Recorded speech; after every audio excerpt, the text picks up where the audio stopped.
just because we lost some time at the beginning of class today. Today we're going to be finishing your stock games. If you have not done your stock game submission yet, it's due by midnight tonight. A few of you hit me up over the weekend for feedback, and I think I got back to everybody. Guys, I'm encouraging you to do the following. Before you submit this assignment, please check your math one more time. Go back and check your math on the rate of return. How many decimals should you be taking your calculations out to? Take them out to 4 points. If you have two people in your team who are good with rate of return, have them both do it independently. Make sure they come up with the same result. You're not going to fail the paper because your rate of return is wrong. But do that and take that out of the equation. Make that something simple. Now, today we're going to be starting Chapter 11, which is not bankruptcy, but it's all about human resource management. That's a bad business joke. And on Friday, we're going to be doing our second test in this class. So, guys, the test, because we're covering 4 chapters, will be 60 questions, not 50. But you also will get an opportunity for multiple bonus questions, and any bonus points you've accrued will be applied as well. Here's the other good news, because after this, we don't have much class time yet left, so we are going to be giving you a chance to boost your test grade. I sent out over the weekend a couple of chapters. I'll send this out over email again if you didn't get it. We're covering 2 chapters online, and there's a very simple online test that you will take, open book, open notes for those 2 chapters. Due by the time we go on Thanksgiving break, I believe. And that will give you a chance to boost your test grade. So you can have all your materials in front of you. That being said, whatever we cover, listen up guys, whatever we cover between next Monday, which is our last day of class before Thanksgiving, and final exams is what will be on our final exam. So is your final exam cumulative? It should not be a source of stress. We will review. How many of you have cumulative finals in other classes? Okay, well, this is great. This is not to say you're blowing this class off, but this is one that you won't have to study as hard on as some of your other classes. So guys, let's get in for today. In terms of what's in the news, man, is this holiday shopping season. And we're going to watch a little retail forecast for the 2019 shopping season. There's a couple of this year. Yes? So there's like a 6-day shortage between Thanksgiving and Christmas or something like that? Yeah, Thanksgiving's coming late this year. So we're talking about retailers are trying to get a jump and get in early. It's pretty interesting, some of the strategies that some of these retailers are deploying too. Who here knows what a department store chain called Kohl's is doing to try to get traffic into their stores? What are they doing with the online world to try to get traffic into the brick and mortar world? Anybody know? Check this out. If you order something from Amazon and you don't like it, you can take it to Kohl's and they'll ship it for you for free. So Kohl's and Amazon technically are competitors. So why would Kohl's do that? Because then you're in the store, so if it's clothing item, you're going to look for a replacement in the store. Exactly right. What they position this, you've got to walk through the store to get to the back of Kohl's, to get to their office and ship it. And they'll definitely ship it for you for free. This pair of jeans was terrible, but hey, Kohl's has jeans on sale, or Kohl's has Nikes on sale, or Kohl's has whatever. So retailers are really struggling to get that going. How many of you, by show of hands this year, will do some kind of shopping for the holidays? How many of you, when you do your shopping this year, will primarily shop online? So we have a lot of folks who are still going for brick and mortar. For those of you who are still going to go out and do brick and mortar shopping, why are you still heading to the mall? Any thoughts? Yes? I like to actually see how the clothes or whatever I'm getting looks for whoever I'm getting. I agree with that. Clothes are a hard thing for some people to buy online. I like to try stuff on before I buy it. Anybody else going out with family, for example, maybe for a different reason? What do you think? A bunch of you raised your hands, so why are you heading out to the stores? Yes. Sometimes I do it last minute. Yeah, you can't get it to your house in 20 minutes. Yeah, last minute for sure. Is there? Yes. For us, it's like a tradition. Thank you. It's a social thing, isn't it? You're going out and you're basically saying, I'm hanging with my mom, I'm hanging with my dad, my brother at night. And we're 46-year-old men who still go to the mall every year at Christmas time, at least once, because it feels like old times. So there's a social aspect to it as well. So guys, keep your eye on it. I think it's going to be interesting to see how brick and mortar stacks up against cyber. But today, we got to get into a little bit with human resource management. By the way, this is my discipline. This is my passion, so I'm really into this chapter. I apologize if I'm a little more hyped than usual. We're going to start off today with a little game I like to call Discrimination or Not. Guys, we got two candidates for an entry-level management job. We have a Caucasian male and a Caucasian female. Both of them have the same resume. They have the same job, the same degree, the same skill sets. If they weren't male and female, you'd swear they were identical twins. They both get hired. The male, during the salary negotiation, negotiates a higher salary than the female. Is this discrimination or not? By show of hands, who here thinks it is not discrimination? By show of hands, who here thinks it is discrimination? By show of hands, who here has no idea? Because it's okay not to know. All right, for somebody who has said it's not discrimination, will they defend their viewpoint? Yes. It doesn't say he was awarded a higher salary. He negotiated a higher salary. Part of getting a job, part of moving into the professional world is knowing what you can negotiate and basically posturing during interviews and onboarding so you can get that higher salary. And again, if it said he was awarded a higher salary, it would be discrimination because he was the one that went out and negotiated it. That's when the candidate, not the company. So there's an old expression in business: we don't get what we deserve, we get what we negotiate. So we have that. Does anybody hold an opposing view? Does anybody think that discrimination has occurred here? Some of you raise your hand. What do you think? I promise I will not criticize you if you have the wrong answer. Somebody help me out. Somebody who said it's not discrimination, jump in on it. Be part of the conversation. Pretty please? With sugar and cup. I bought you donuts. Please, somebody speak up. Help me out here. Well, otherwise, I'll have to randomly call on somebody to take this point of view. So with somebody, yes, thank you. Courageous. I would say it's non-discrimination because the female also has the right to negotiate a higher salary. So we got two people who are saying it's definitely not discrimination. Does anybody have an opposing viewpoint? Are these, some of you raised your hands and you did. So are these folks both doing the same job once they get hired? Yes, they are. Are they being paid differently? Yes, they are. Technically, by letter of the law, it is entirely possible that in a court of law, they would say this was discrimination, not because the role of negotiation isn't there, but because you're paying two people, one male, one female, different wages for doing the same job. Does this happen in companies? Yes, all the time. But we're looking under the hood these days, and it would probably be better. Let's say, for example, the male negotiated a $5,000 better salary than the female.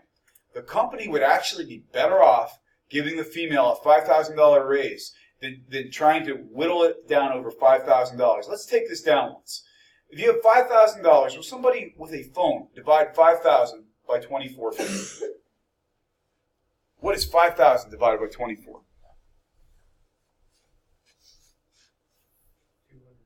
So 280. That's, if you get paid twice a month, that's how much difference there is in the paychecks between these two people, if it's a $5,000 difference. 280 times 2, we're talking like roughly a little over $500 a month. If there's a lawsuit about that difference, is it going to cost more than $5,000? Yes, it is. It's cheaper for the company to give a female a raise and keep them both equal. If the male negotiated a better salary, both can benefit. That's the letter of the law. We have a female who shows up for a job in a warehouse. Now, the job on the job description says you have to be able to lift 50 pounds. The female candidate shows up in a powered wheelchair with no apparent use of her limbs and says, I understand the requirements of the job. The committee decides there's no way this person can do the job. We're not even going to consider her. Discrimination or not? Who here thinks it is not discrimination? Who here thinks it is discrimination? What do you think, guys? Why? Because it is discrimination. Anybody know why? Yes. So they didn't give the person a chance to try to prove that they could do it or anything? Fantastic answer. Under letter of the law, the Americans with Disabilities Act of 1991 in the United States, you cannot regard somebody as having a disability until they identify as having a disability.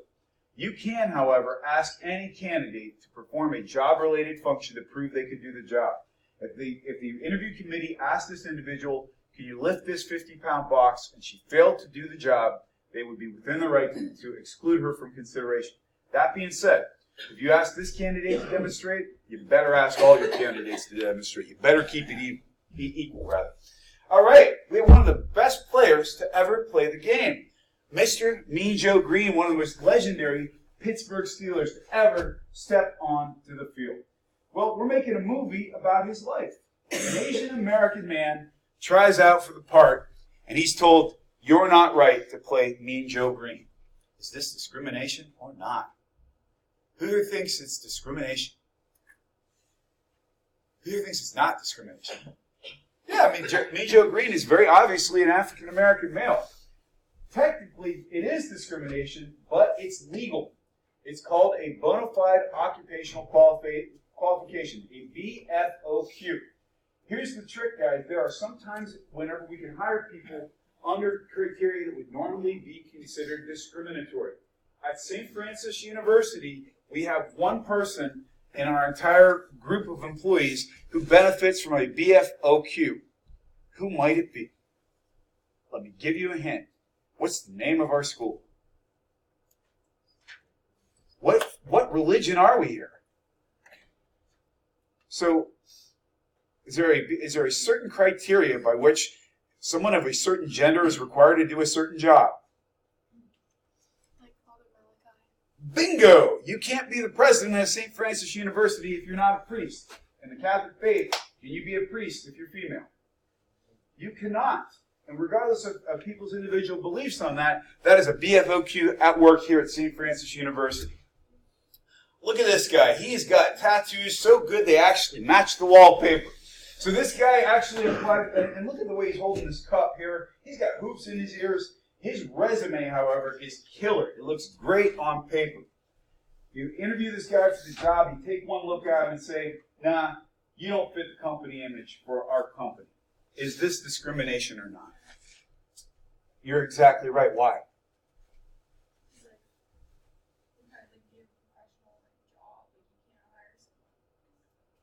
They have backup employers repeatedly to say if somebody's got visible tattoos, you can either require them to hide them, or if somebody's got tattoos on places like their face where they cannot, and they cannot adhere to an appearance standard, you are within your right not to hire them. The other thing that they've also backed this on is hair. For example, I don't know, back in my awesome days when I was an awesome rock and roller, I had hair down to my waist, and a company could absolutely ask me to cut my hair before they would hire me. What's the one exception when it comes to hair? What can't they ask somebody to do? Is there an exception why they would have to require somebody to keep their hair or their beard, perhaps? Who grows long beards sometimes? Not just Santa Claus. People who practice the faith of Islam, for example, sometimes grow long beards. People who are Rastafarians sometimes grow dreadlocks. Those are considered to be religious exemptions, and so if you're asking somebody to cut their hair or their beard, you've got to make reasonable accommodation for them. All right, we've got Bob Jones here, who has an unhealthy relationship with his kitty cat, and he is your best applicant for the position. However, your whole department right now is all Caucasian males, and you have another candidate who's applying for the job who is female. You choose not to hire him because you're trying to not discriminate. You're trying to make your department more diverse. Is this discrimination or not? What are your thoughts, guys? It is. It's a kind of, see, you're nailing this. This is called reverse discrimination. And it means you have tried so hard not to discriminate that you have ended up discriminating. Here's the bottom line on this stuff, guys. Discrimination and not discriminating can be a very tricky thing, especially in our increasingly diverse society. We want to make sure we're doing right by people, but it's hard. You guys are so dead today. What can I do to get you in today? I'm taking requests. Literally, we got to get in, guys. We got to have some energy this week. What can I do for you this morning? I'm taking requests, guys. I'm sorry? What can I do to get you in today? What would make you happy at this moment in time, right now?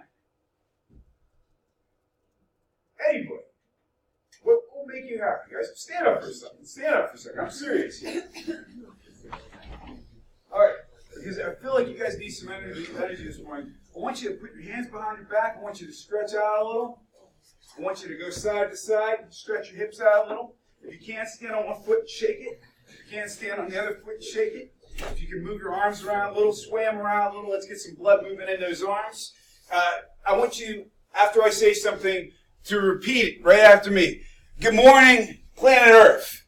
Good morning, planet Earth. It's good to be alive today. It's good to be alive today. Some people didn't get up out of bed. Some people didn't get up out of bed. Every one of us did. Every one of us did. It's a good freaking day to be alive. It's a good freaking day to be alive. I am so happy to be here. I'm so happy to be here. Mr. Tonkin deserves a raise. Mr. Tonkin deserves a raise. Oh, I like that one. That's good. All right, you guys can sit down now. Guys, seriously, let's get in a little bit today. We have together with us today, we got 20 more minutes together. Let's make it count. Let's make it worth something, guys. Let's commit to having a good experience together. We're going to be talking about people today. And you guys, I don't know if you know this or not, you're my people. You're the most important people in my life for the next 25 minutes. And I want to make sure you get everything I have to give you.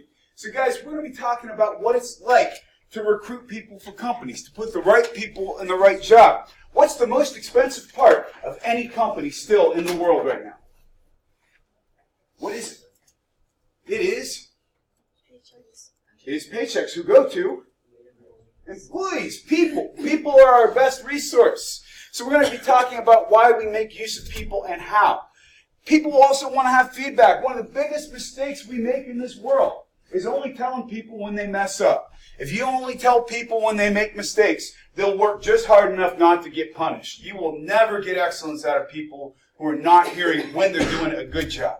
So we're going to be talking about why this is important, how we pick people, and how we put them in the right jobs. That's what human resources is all about. So let's start talking about this, guys. You've heard the term human resources. What does it mean? What does HR mean to you? Some of you have watched The Office, I'm sure, yes. It's like we were talking about discriminating, so I guess trying to figure out how to hire people. How to hire people, that's a great function for HR. What else is HR all about? Guys, you guys have heard of HR before. What does it do?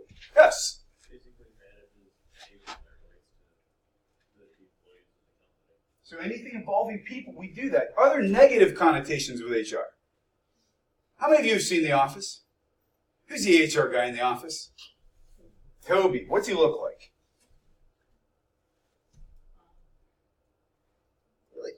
Like the light's lower in the room when he comes in. He's wearing this bad brown suit. He's got his head all scrunched up. He's the negative stereotype of HR. When we think of HR, we think of people who punish people. We think of people who enforce the rules, bean counters. Okay, let's put this expression into context. If you scratched off a winning lottery ticket, how would you respond? Yeah, like, let's say, if I gave you a $1 million lottery ticket right now, what would you actually say? I'd be like, oh my God, I'm a millionaire. That would actually be my response. Nobody ever says, oh my God, I'm going to HR today. Nobody ever says, oh my God, I'm going to the principal's office today. Or, oh my God, I'm paying taxes. HR has a negative stereotype, but it's changing because companies need it because we're moving more quickly these days. Here are our stereotypes of HR. People who enforce the rules. People who punish people. People who do your performance evaluation at the end of the year. Yes, I'm talking Toby. Look at this guy. You guys, for those of you who are Office fans, my two favorite lines about Toby. Michael Scott says to a coworker, "This is Toby. He works in HR. Therefore, he's not a member of our family. Also, see, he's divorced, so he's not a member of his family either." It's so mean. It's so terrible. And what was the other one? If I was in a room with Adolf Hitler, Osama bin Laden, and Toby, and had a gun with 2 bullets, I'd shoot Toby twice. That's another favorite Michael Scott quote. That's, unfortunately, what people think of HR people. I want to change your perception. The reason we're moving so quickly these days, guys, is because companies are moving so quickly. If we went 20 years ago to today, what's different about the modern workforce than it was 20 years ago? Tell me one thing that's different. Yes? There's more women in the workforce. More what? Women. Definitely more women, more diverse, absolutely. What else has changed? Yes? People are getting replaced by Automation, the rise of the machine. By the way, guys, next 10 years, they're predicting 40% of jobs that exist today will no longer exist. We're talking retail, we're talking potentially self-driving cars, all these things. What else has changed, guys? How about companies themselves? Is there such a thing as one job for your lifetime anymore? No, people are changing careers all the time. So you need people who can hire, who can fire, who can evaluate, who can train, who can develop very quickly. That's something that we didn't deal with 10 or 15 years ago. You guys will also have in your lifetime probably 14 to 15 jobs. It's different for my generation than it was for yours. That's not a bad thing. It's just different. By the way, the point was mentioned that we have more females in the workplace. What changes the way a company has to work if we've got more women in the workplace? What is something we might have to consider? What do you think? Anybody have a guess on this one? What might be different? Mackenzie, if we have more women in the workplace, what's something we might have to consider?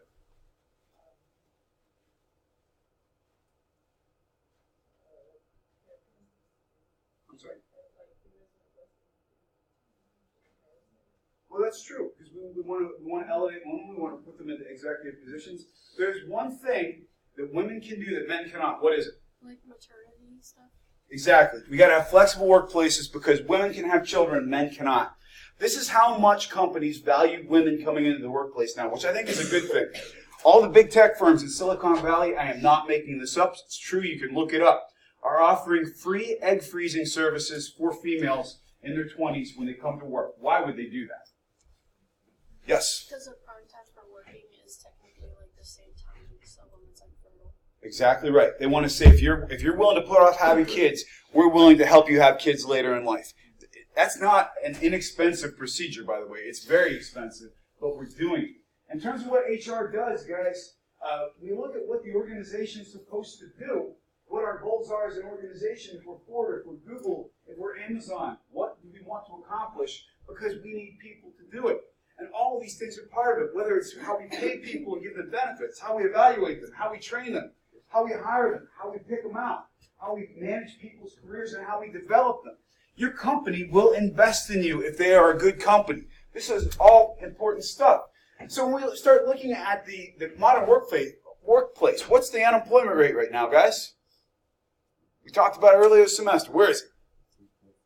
It's low. That's basically what we refer to as full employment. So right now, if we've got 3% unemployment or 4% unemployment, we've got employers who cannot hire enough people to accomplish what they want to accomplish. Is it an employees or employers market? Who has the advantage? You guys are entering an employees market, meaning you can, to some extent, name your own price. If you can find somebody who has personal and technical skills, you're going to find a great job. So if you're somebody who works in HR, you have a very challenging job. Some of the other things that are happening right now. We have five generations in the workplace right now. We have people who are called traditionals, people who literally were born before World War II. We got baby boomers, born right after World War II. We got Gen Xers, that's me. We're the cynical generation. They call us the latchkey kids. We were born between the 60s and the 80s. And we got millennials and we have you guys, Gen Z. So you guys are a whole different animal coming. And we all work together. We're going to talk about why that's challenging. It's tough because we're running out of people in high-tech areas. In terms of skilled trades, guys, the average car in the United States, anybody have a guess how old the average car on the road is in the United States? Take a guess. So 3 years? Anybody have a different guess? It's 12 years old. The average car in the United States is 12 years old. What happens to 12-year-old cars, guys? They break if you look at them wrong. Like if I went out to my car today, it's only 6 years old, so it's probably okay. My 14-year-old pickup truck, it's moody sometimes. We need mechanics, and we're running out of them. We're running out of all these folks. We also have globalization, and meaning we're putting more stuff out there to the rest of the world, and we have less of a sense of people being loyal to companies than we've had in 60 years. Why is that, guys? Why are people not loyal to companies anymore? Grant, why aren't people loyal to their companies anymore?